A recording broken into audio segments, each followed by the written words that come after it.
They gave me the daughter because nobody else wanted her.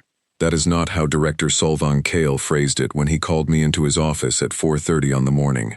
The Velhari fleet dropped out of Fold Transit 7AU out and began their slow, unhurried descent into our system. He said, "The Sovereign Queen will bring her youngest to the shore compound during the legal exchange.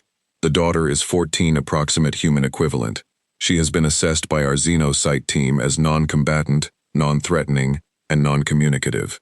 We need a warm body in the secondary reception suite who can keep her settled while the Queen reviews the counterfiling. Someone calm. Someone who does not startle." He looked at me when he said that last part. I have been a senior Accord contact liaison for 22 years. I have spent most of those years doing exactly what my title describes: making contact, maintaining it, translating the shape of one mind across the gap to another. I am not a diplomat in the classical sense. I do not negotiate treaties or cite legal precedent in 3 languages. What I do is sit with something that has never seen a human before and make sure the first impression it gets is not one of threat. I am, in the director's phrasing, someone who does not startle. So yes, they gave me the daughter. I want to be clear about the context before I describe what happened in that room. Because without the context, the story sounds small. A man and a child in a room for 7 hours. What is that? It sounds like nothing. It sounds like a waiting room, a delay, an administrative footnote to the real event happening 2 floors above.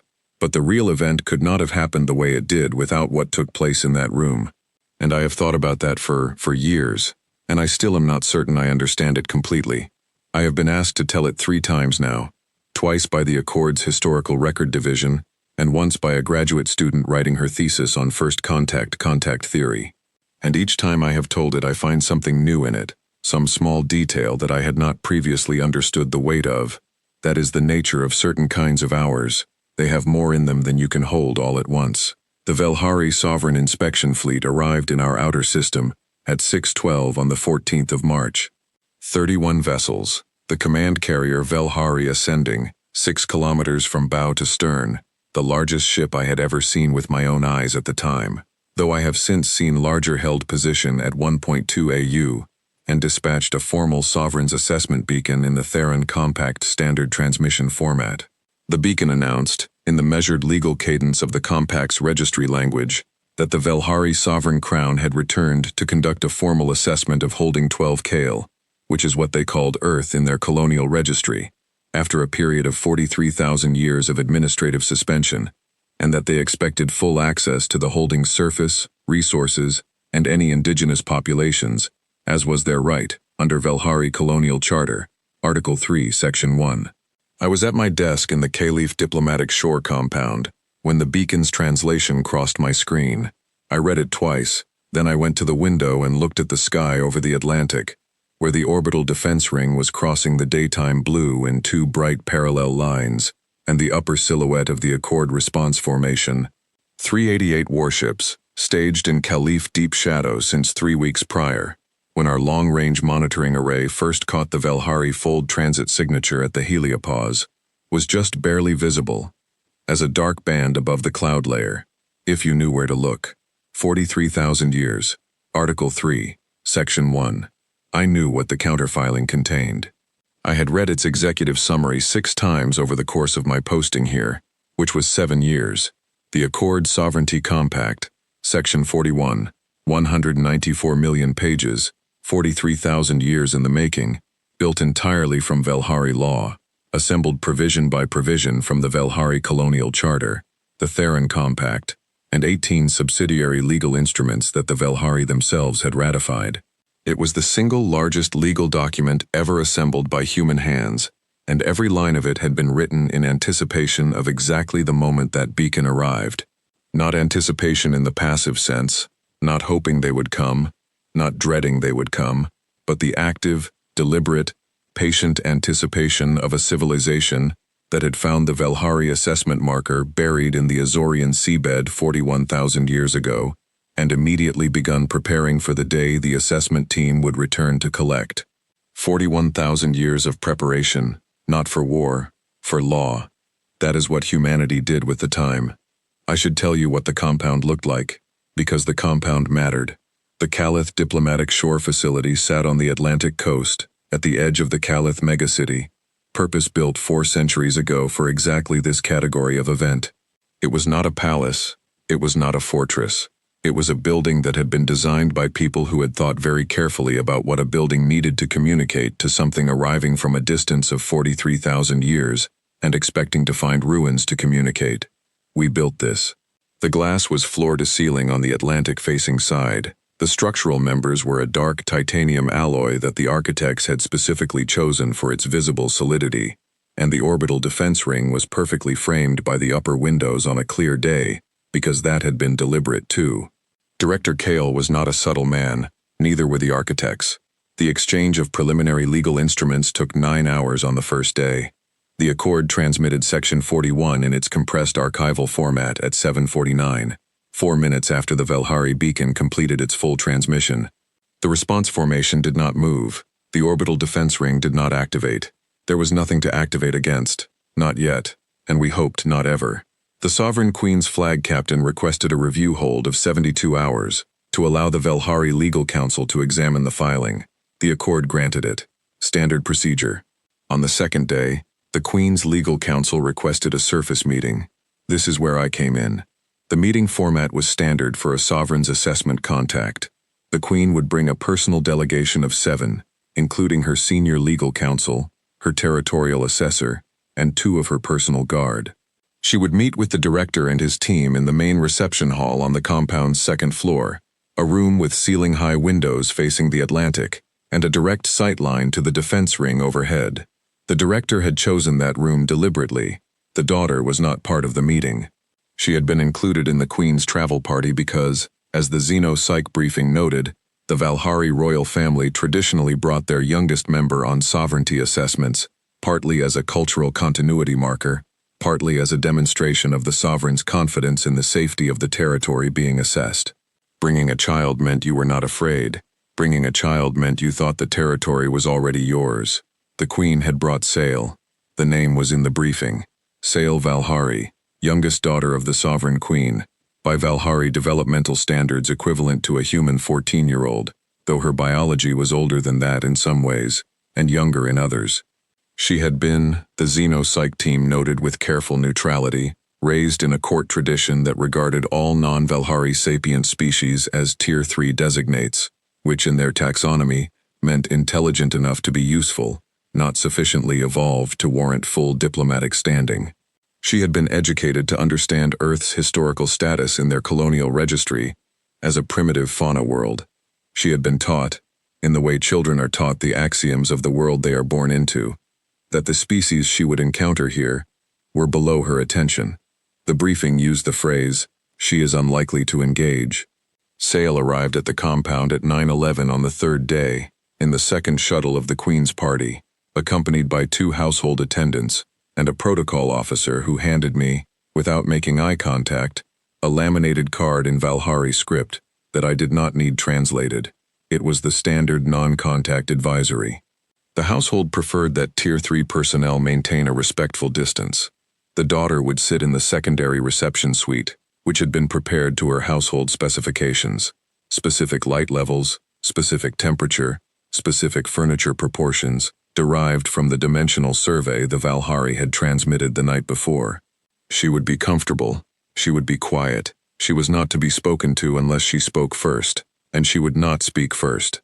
I thanked the protocol officer in his own language, which startled him enough that he looked at me directly for the first time. I showed him to the secondary suite. I checked the room settings against his specifications myself. Then I took up my position in the chair nearest the door, not behind a desk, not at a formal distance, and I waited.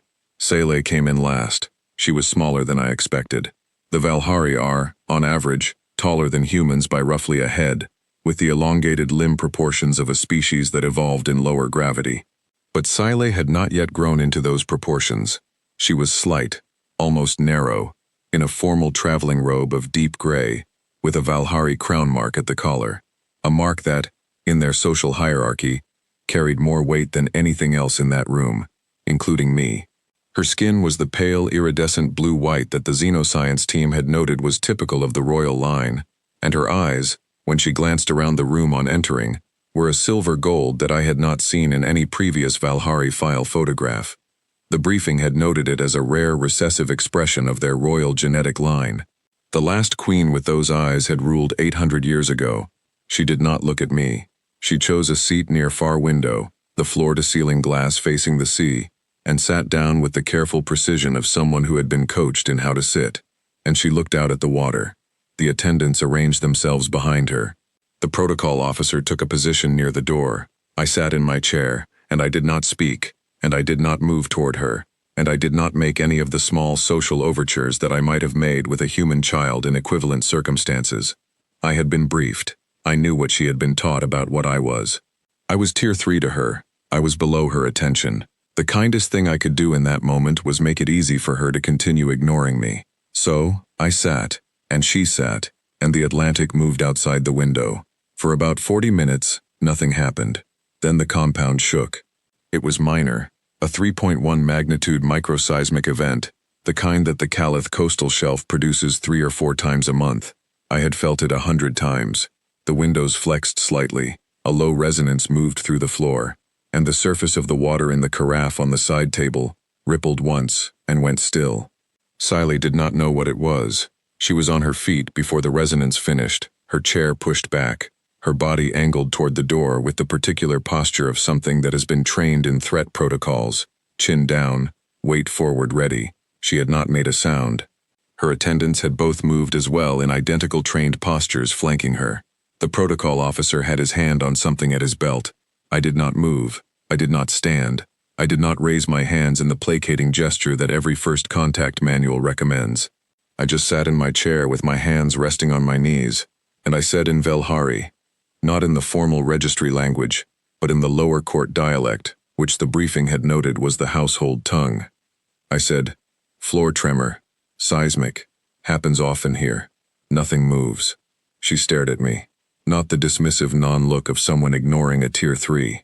She stared the way a person stares at something that has behaved in a way their model did not predict. I had used her language. I had been calm. I had not moved. And I had given her information delivered the way you deliver information to someone whose assessment of the situation you are respecting. Her attendants relaxed by degrees. The protocol officer's hand moved away from his belt.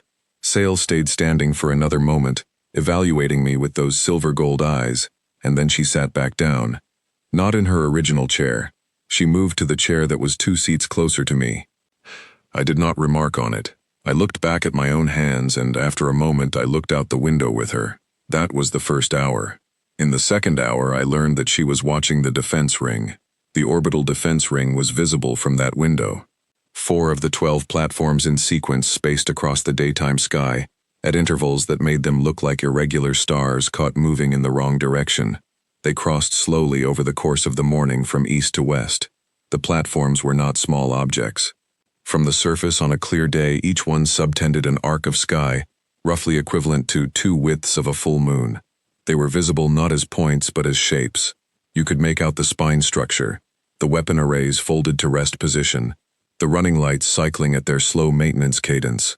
Siley watched them the way I have seen people watch a fire, steadily, without blinking much, following the movement without moving her head, just her eyes. Her briefing, I knew, had included imagery of Earth's orbital installations. The Velhari Legal Council had been provided a full disclosure package. That was standard under the Accord's contact protocol. They knew what the ring was. They knew what the response formation was. That was the point of the disclosure. We will not surprise you with it. Here is what exists. Proceed with full information. But knowing a thing from a briefing document and sitting in a window seat at the surface of a world watching 4 weapon platforms cross the sky above you are 2 different experiences. The document is a fact. The window is a weight. The document tells you the number of platforms and their rated armament and their orbital period. The window shows you one of them rising above the eastern horizon, slow and enormous and patient, and continuing to rise and growing in the sky, until you understand viscerally what the number in the document actually meant. She was understanding it viscerally. I said, still in the lower court dialect, 22 years to build each one. The first went up 12,000 years ago. She did not respond, but she looked at me. A flicker, eyes cutting to the side, a half-second assessment, and then back to the window. I said 12 platforms now. We stopped counting after 12. Another flicker. I said, that one. The second from the left is called Veth Karen. It means, in an old Earth language, patient stone. This was not in any briefing. I was departing from protocol. I knew it. I had made a calculation sitting in that chair watching her watch the sky, that the protocol was not working, not because it was wrong, but because she was not the subject it had been designed for. She was a child who had been told these things were her birthright to dismiss, and was finding visually that she could not. The briefing had not prepared her for the actual scale. You cannot prepare a 14-year-old for the actual scale. You can only sit next to her while she reckons with it. She said, and this was the first thing she had said to me, or to anyone in the room who was not her attendant since she arrived.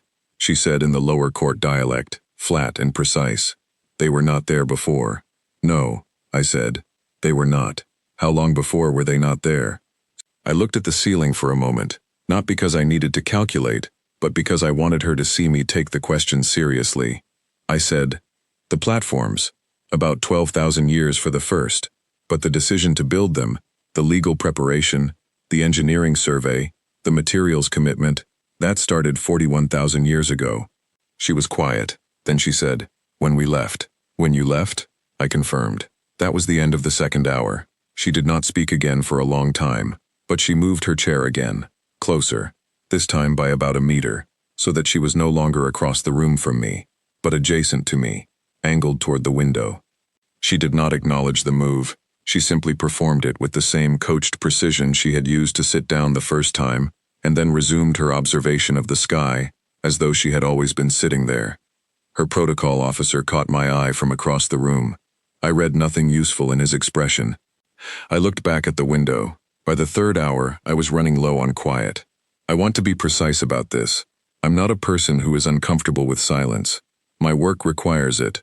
But there is a quality of sustained silence in a room with a child who is working hard on something internally that has its own weight. And by the third hour, I was aware of that weight pressing on the room, and I wanted to relieve it without intruding. It is a specific kind of problem. You cannot simply talk into that silence because the talking will break the internal work. But you cannot simply leave the silence alone either, because it has started to become something heavy for her. And heavy silences in first contact situations have a tendency to calcify into the wrong shape. There was a piece of music playing softly through the compound's ambient system. It had been playing all morning, a program of old Earth instrumental work, chosen by the compound's cultural liaison for its non-linguistic quality, nothing with words, nothing with a cultural marker that might translate as political. Strings, mostly. One of the old Earth composers whose name I could not have told you in that moment, but whose sound I had known since I was young. The kind of music that does not ask anything of you. The kind that simply continues, unhurried, patient, neither hopeful nor sad, but present. Sala was listening to it. I noticed because her eyes had shifted slightly. Not to the sky, not to me, but to the middle distance, the particular unfocused look of someone following something with their ears. The Velhari have hearing that extends into ranges humans register only as pressure.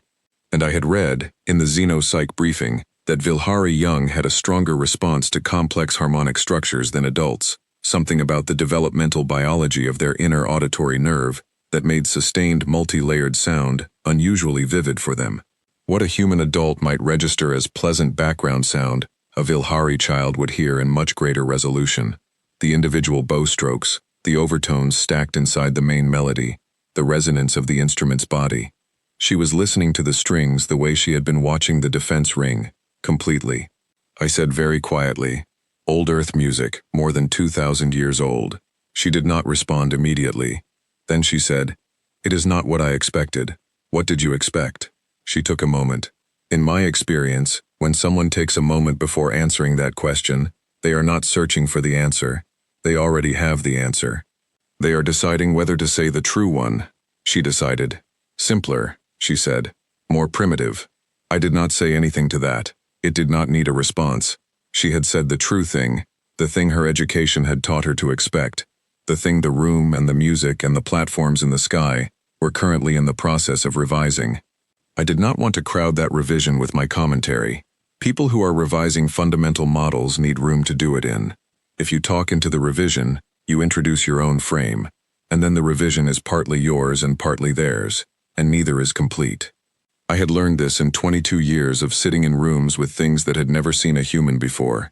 You make space. You stay warm. You do not fill the space with yourself, she said after another silence. How many of you are there? Not a question, quite. A calculation being stated aloud. On Earth, I said. The last census was 11,400,000,000. She absorbed this. I had been told in the briefing that the Valhari Colonial Registry had estimated Earth's population, based on their original abandonment survey, at approximately 12,000 individuals. The seed population they had placed here and then left, 12,000, 43,000 years ago, she said. From 12,000? From 12,000, I confirmed. The room was very quiet after that. In the 4th hour, the news came down from the main reception hall, not verbally. I had my earpiece in, and Director Solvang Kale's voice was a murmur that I kept at low volume, aware that the Valhari could hear it if I was careless. The summary was, the Queen's legal counsel had reviewed Section 41 through page 47 million, and had requested a recess. The Queen herself had not spoken in 40 minutes. The director's tone was the particular neutral tone he used when things were going well by the only metric that mattered, which was no weapons fire, no raised voices, and no procedural collapse. Saeli had noticed my earpiece. She was watching my face while I listened. When I settled back into my chair and looked at the window again, she said, "Your counterfiling. Is it ours?" She meant, was it built from Valhari law? Entirely, I said. How long? 43,000 years, I said. We started the day we found your assessment marker in the seabed. We built it from your own documents, your own charter, your own precedents, every provision. We found 18 subsidiary instruments that your own legal counsel may not have on file, because some of them predate the current registry. We spent 4,000 years just cataloging what existed before we began the counter-argument. A long silence, then you knew we would come back. We knew you might. We prepared as though you would. That is the distinction. We did not spend 43,000 years hoping. We spent 43,000 years making certain that if you came, the ground you stepped onto was lawfully ours, under any instrument you could produce. She looked at the window. The defense ring had moved. The first platform was past the horizon line, and a new one was rising in the east. She watched it clear the horizon with the same complete attention she had given everything else. 3 years I had been watching platforms clear that horizon. I had stopped really seeing it. She saw it the way you see something for the first time, when you have been told your entire life, it does not exist. She said, "My mother knows." "Your mother knew this morning," I said, when we transmitted. "Did she?" It was not a question. It was acknowledgement. She was 14, and she was doing in real time what her mother's legal counsel had spent 3 days doing. She was recalculating. She was revising the model she had been given, provision by provision against the evidence in front of her eyes. The platforms, the music, the 11 billion, the 43,000 years of patient, meticulous legal assembly. She was doing it without flinching away from it, which in my experience is harder than it sounds. Most minds, when the fundamental model is challenged, find a way to protect the model. She was not doing that. She was letting the evidence land where it landed. I did not press her. I sat beside her and I let her calculate. After a while she said, in a quieter voice than she had used for anything else, "In my lessons, the survey records said you were not." She stopped. She was working on the phrasing. They said the seed population was not expected to survive. I said, "Yes, we know." I said, "We found those records too. They were in the seabed with the assessment marker. We've had them for 41,000 years. She looked at me then, not a flicker. A full look, the kind that takes measure of a person and does not look away while it is doing so. The silver gold eyes were unsettling at that range, not because they were alien, but because they were young, and the thing in them was a kind of grief that a 14-year-old should not yet have been carrying. The grief of someone discovering that the floor under a childhood is not the floor they were told it was. She said, "We did not expect you to be this." "I know," I said. "We were told. I know what you were told." The she was quiet for a long time. I did not feel it. Outside the Atlantic moved in the late morning light, and the defense ring kept its slow transit, and the strings in the ambient program reached the end of one piece, and began, After a beat of silence, another. In the 5th hour, she moved her chair again. This time it was close enough that I could have reached out and touched the armrest of her chair without extending my arm fully. She was looking at the window. I was looking at the window. We were sitting side by side watching the sea and the sky, and I was aware in a way that the briefing had not prepared me for, that she was very young and very far from anything she had understood her life to be 6 hours ago. Her protocol officer said something to her in the formal registry language, a low, even statement that I read as a check-in. Are you well? She answered him in 3 syllables in a court dialect I did not have a full dictionary for. He subsided. She said to me, still looking at the window, I do not know what to do with it.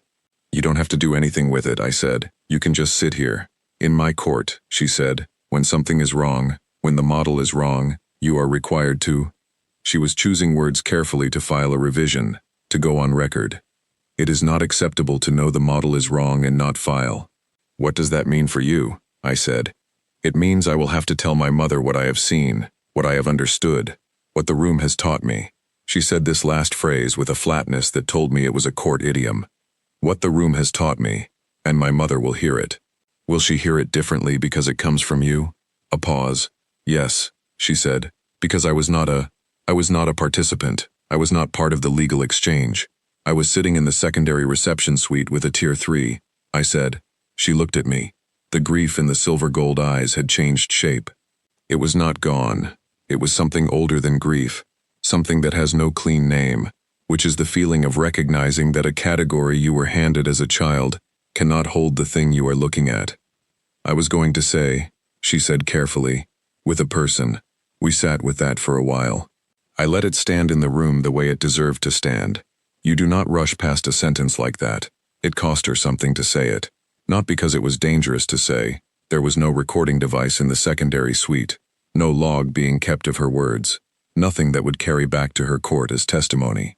It cost her because it was true, and she had never said a true thing of that kind before, and the saying of it meant the model was filed and she could not unfeel it. The protocol officer across the room was looking at his hands. The 6th hour was quieter than any of the others. The strings program had cycled back to something I half recognized, a long, slow phrase for cello alone that moved in a way I had always found it hard to describe, something between patient and inevitable. It did not build and it did not resolve. It simply continued. Sale listened to it without moving. Her attendants had, over the course of the last 2 hours, gradually relaxed their positions, not unprofessionally, but the careful martial tension had eased. The protocol officer was seated now instead of standing. The room had settled into something, and what it had settled into was 2 people looking at the same window. The news from upstairs, via my earpiece.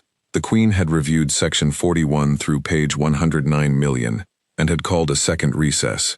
Her senior legal counsel had made a formal statement that the counterfiling was, and the director relayed the exact phrasing, substantively complete and procedurally valid under Theron Compact provisions currently in force, which was, in the diplomatic language of sovereign assessment reviews, roughly equivalent to a legal counsel telling their sovereign, we cannot proceed. Not, we advise against proceeding. We cannot.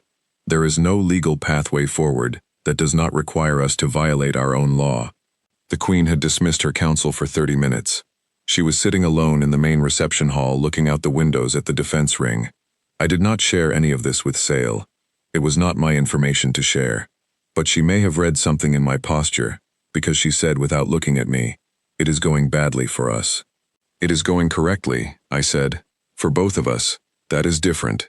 She considered this. My mother will file a withdrawal. That is her right, I said, and it would be received with respect. She will not want to, Sale said. She has waited a long time for this assessment. There have been 7 queens since the last survey. She has carried this file her entire reign. She will not the pause. She will not want to file. No, I said, I imagine not. But she will. Because, I said, not challenging, asking. Sale was quiet for a moment. Because we are a law-following people. We built the compact. We ratified the provisions. If your filing is valid under our own charter, under our own law, she exhaled slowly. She will file, because that is who we are. Yes, I said, we know. That is why we built it the way we did. She looked at me then, and something in her face changed, not into anger and not into acceptance, but into a specific kind of recognition that I have only seen a few times in my career. The recognition that you have been understood by something you had dismissed, and that the understanding is not contemptuous, but patient, and that the patience is very, very old. We had not filed Section 41 against them. We had built it out of their own law, their own words, their own instruments, because we understood them well enough to know that the only argument a law-following people would accept was an argument made in their own law. That is not a hostile act. That is a form of respect. It requires that you study someone for 43,000 years. She said, "How long have you been preparing for this specific conversation?" I said, 22 years. The compound 41,000. And before that, we found the marker and began reading. Before we understood it fully, we spent a generation just learning your language, not the formal registry language, the court dialects, the regional variants, the specialist registers. We wanted to understand what you said to each other when you were not filing documents. "You learned our language," she said, "to read our law, to build a counter-filing in our law." Yes. She was quiet for a long time. Then she said, "We called you fauna." I know. In the survey records, in the registry, in everything I was taught. Her voice did not change in pitch or volume. She said it flatly, factually, with the same precision she had used to describe her court's revision protocols. "Fauna. We know," I said. "We have the survey records. And you." She stopped, started again. "You read our law, and you waited, and you built." She looked at the sky through the window. "And you built all of that." "Yes," I said. The silence that followed was not the silence of a waiting room. It was the silence of something settling into its final position, the way a structure settles when it has found its load-bearing configuration and stopped shifting. I had heard that silence before at the ends of long negotiations, at the moments when the last contested provision was agreed, and the room understood collectively that there was nothing more to argue. It is not a peaceful silence always. Sometimes it is a heavy one, but it is honest. She said eventually, "I am sorry." It was not a diplomatic statement. It was not covered by any protocol I had read. It was not addressed to the Accord, or to the director, or to humanity in aggregate. It was a 14-year-old, a long way from home, telling the truth, as she had just understood it. I said, "You do not need to be. You were taught what you were taught. That does not," she struggled with the idiom, "that does not give me standing to not be sorry." I did not argue with her. She was right, technically. Having been taught a wrong thing does not absolve you of the moment when you understand it was wrong. That is a thing everyone learns eventually, in whatever form the lesson takes. Some people learn it young, some very late. She was learning it in a window seat in the Caliph diplomatic shore compound at 14, with the Atlantic outside, and a defense ring crossing the sky, and she was not flinching away from it. We sat in silence for a while longer. Then, "I am going to describe this as exactly as I can, because it is the part I have turned over in my mind more than any other." She reached out her left hand and put it over my right hand, where it rested on the arm of my chair. She did not look at me when she did it. She kept her eyes on the window. Her hand was small and her grip was lighter than I expected, more tentative than the rest of her manner. It was not a grip at all, really. It was a placement. She put her hand on top of mine the way you would put your hand on a surface to feel whether it was warm or cold, as though she were conducting a simple physical experiment, determining whether the warmth she had been in the room with for 6 hours was real or was a property of the room alone. It was warm, or I was warm, and she was determining that. Her protocol officer made a sound, not a word, a sound low and careful, the sound of a person who has been given a specific instruction about contact protocols and is deciding whether this falls under those instructions. She said one syllable to him, and he went quiet. Whatever the syllable was, it was sufficient. I did not move. I kept my hand exactly where it was, and I did not make any acknowledgement that anything had changed, did not turn to look at her, did not adjust my posture. I stayed still the way you stay still when something wild has come close to you, and you do not want to give it a reason to go. I looked at the window. She looked at the window. We sat with the Atlantic in front of us, and the defense ring overhead, and the cello continuing its unhurried work in the ambient program. The 7th hour passed like that. She held my hand or rested hers on mine, which is perhaps a more accurate description, for the remainder of our time in that room. The compound's ambient program cycled through two more pieces.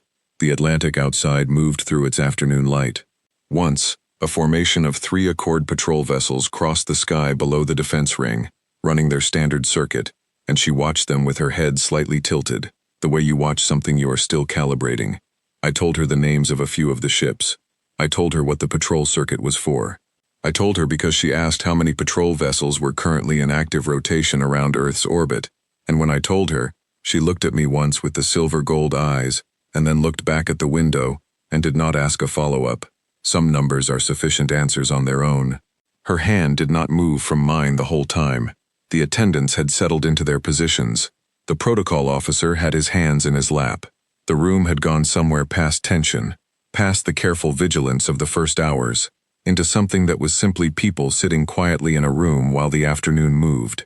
I had been in rooms like that before at the end of long negotiations, and I recognized the quality of it. It is not comfort exactly. It is more like the moment after a very long climb when you sit down on the high ground and look at what you have come up from. Everything is still there below you. You have simply changed your relationship to it. She had been climbing since 9/11. She had been climbing since before she arrived in the shuttle down from the command carrier, with the planet growing in the window and everything she had been taught about it, failing incrementally to match what she was seeing. She had been climbing since before that, probably. 14 years of education that the view from this window was dismantling provision by provision. That is a long climb for one morning. At hour 6:40, my earpiece told me that the Queen had returned to the main reception hall and had transmitted to the Vilhari command carrier a preliminary withdrawal inquiry under Theron Compact Section 41. Not a filing, an inquiry. One step back from a filing. The director's voice was still neutral, but it was the particular neutrality of a man who is concentrating very hard on not letting his relief show. At hour 6:52, the Queen filed. The Velhari Sovereign Crown's formal withdrawal from holding 12 Kale under Theron Compact Section 41, Provision 7, was received by the Accord at 16:41 hours. It was a document of 12 pages brief, as these things go, and it cited, in the Queen's own hand, the substantive validity of the Accord's counterfiling and the procedural requirements of her own people's law. It did not use the word defeat. Neither did it use the word concession. It was written with dignity by a sovereign who understood exactly what she was doing and had chosen to do it correctly. A courier came to the door of the secondary reception suite at 16:49 and spoke to the protocol officer. The protocol officer spoke to the senior attendant. The senior attendant spoke, quietly, to Sile. Sile did not move for a moment. Then she withdrew her hand from mine. She did it slowly, not pulling away, but lifting, carefully, and setting her hand in her own lap. She looked at the window one more time. The defense ring was still there. It would still be there after her family's fleet had folded out of the system. It would be there a long time after her own life was over. She stood. She arranged her robe, the small coach to adjustment of the collar, and she looked at me. "Thank you," she said, in the lower court dialect. "You are welcome," I said. In our language, that means it was a good use of the hours. She held my look for a moment longer. There was something in the silver-gold eyes that I have spent 11 years trying to name accurately, and the closest I have come is this. It was the look of someone who has revised a model and is carrying the revision out of the room, knowing that they will be living with it for the rest of their life. Not the look of someone who has been defeated, the look of someone who has been enlarged. She turned and walked to the door with her attendants. The protocol officer went ahead of her. I stayed in my chair. I watched them go. At 17:22, the Valhari delegation's shuttles lifted from the compound's landing pad and climbed toward the command carrier. I was standing at the window when they went up, the secondary suite window, the one facing the sea, and I watched the shuttle's running lights diminish into the afternoon sky. Just before the shuttle cleared the compound's upper sensor fence, the external optical system logged a movement. Sale turned in the shuttle's side window and looked down at the building 4 or 5 seconds. Then she faced forward again, and the shuttle climbed, and the running lights became points, and the points became nothing. I stayed at the window for a while after. The Valhari fleet departed our system on the morning of the 17th, under terms of the Faran Compact Standard Withdrawal Protocol. The Accord response formation held position until the last vessel had cleared the heliopause. 31 vessels went in, 31 came out. No shots fired. No casualties on either side. The colonial filing stood. The colonial claim was void retroactive to the original survey date by the Valhari's own law. I wrote my contact report that evening. It was supposed to be a factual summary of the secondary reception interaction, duration, significant communications, behavioral observations, protocol deviations. I listed those things.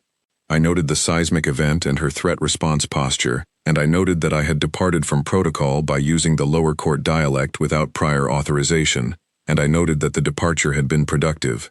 I noted the 3 chair movements because those were behavioral observations with contact theory implications. I noted the music and the questions she had asked, and her phrasing when she asked them. At the end, under the heading Additional Observations, I wrote one sentence, which the director later told me was the only sentence in the report that made him stop. I wrote, "She knew what the room had taught her, and she did not look away from it." He asked me about it 3 days later over coffee in his office. He wanted to know if I thought it had mattered, the secondary suite, the 7 hours, the hand. I told him I thought the Queen had filed because her legal counsel told her she had to, and that was the only thing that mattered in the procedural sense. But I also told him what Sale had said about filing a revision when the model is wrong, and about her mother hearing it differently because it came from her. He was quiet for a long time. Then he said, "Contact theory is not only about the first contact." I did not ask him to explain. I already understood what he meant. That is the thing about this niche, the thing that is easy to miss when you are looking at the defense rings, and the 388 vessel response formations, and the 194 million page counterfilings built over 43,000 years. The thing that looks like law, looks like preparation, looks like overwhelming force held in disciplined reserve. All of that is true. All of that is real. Humanity was ready. Humanity had been ready for a long time. We had found their marker in the seabed, and we had spent 43,000 years making certain that when they came back, there was no ground under them to stand on, no legal foothold, no claim that our own work had not already addressed, no instrument they could produce that our archive did not already contain, cross-referenced, countered, and filed. But readiness is not only platforms and archives. It is also a chair moved 3 times across a room, and a piece of music that was not what she had expected, and a man who did not startle, sitting still long enough for something wild to come close. She held my hand for the last hour.